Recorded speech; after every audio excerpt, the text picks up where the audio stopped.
Yeah, hi, it's Graham Palmer here. I just wanted to share some coaching ideas and training methods we've been using for the last 18 months, 2 years or so. And in that time, the feedback from students and the improvements have been really positive.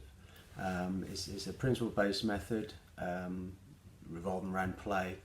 I've given it a name of PeXA, which means, or stands for play, explore and adapt. It's relatively new. I'd just quickly like to just explain a bit about the why, what and how of them.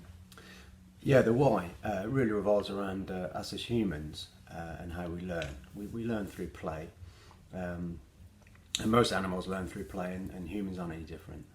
The aim really of the method is to turn the individuals into self-organising, manage their own state, to assess and adapt in the moment, and choose whatever's relevant for that moment.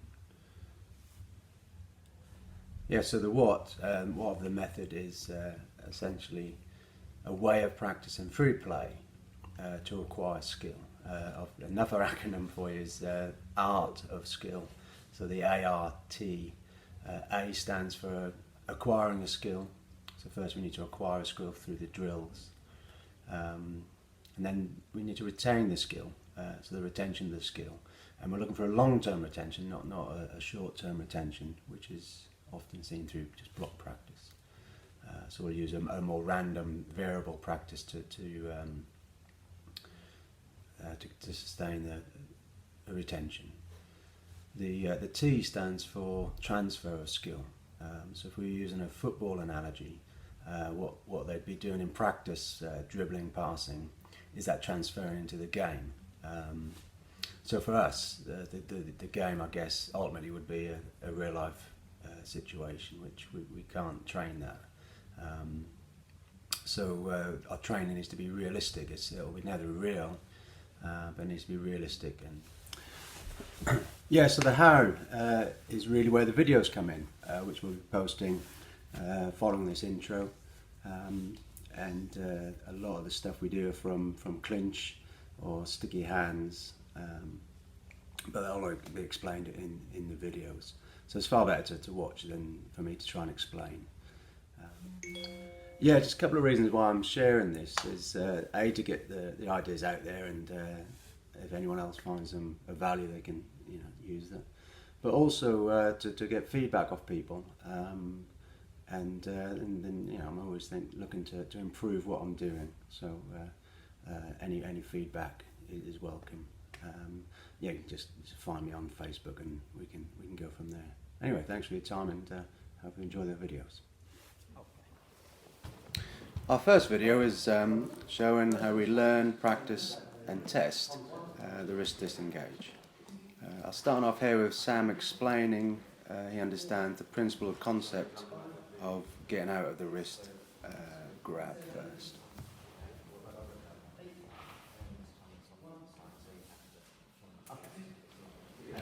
This is an example of block practice, which we don't use that often. As you can see, it's very static. It's the same movement each time, no variability and no adapting. 7, 8, 9, 1, 2, 3. One method we use is sticky hands. This provides a random practice with variability. Research suggests this provides a long-term retention as opposed to block practice.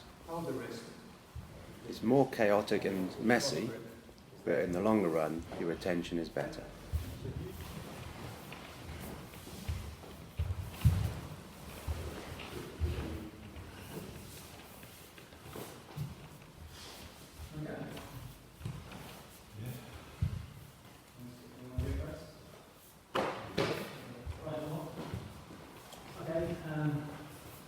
Go down.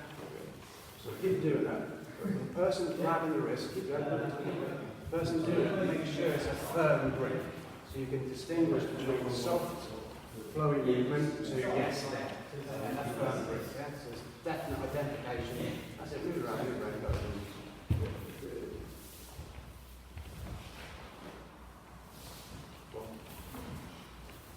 We're now moving on to using clinch work, adding in a context. Here you can see I'm simulating an eye gouge on Sam, which results in him grabbing my wrist. This is a problem because he's holding my hand. I need to disengage the wrist grab to continue with my dominancy.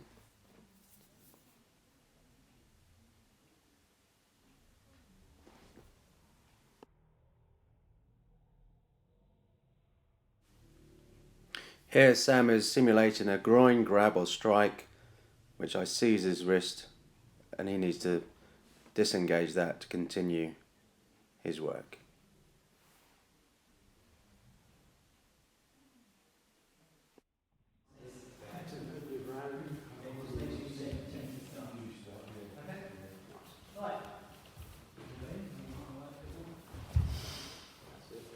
So make sure you nose it there, tap the inside of the thigh as well as this side.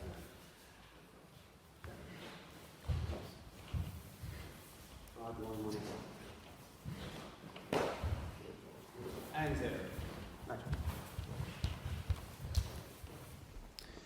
Here you can see Neil feeding Sam the wrist grab in light sparring.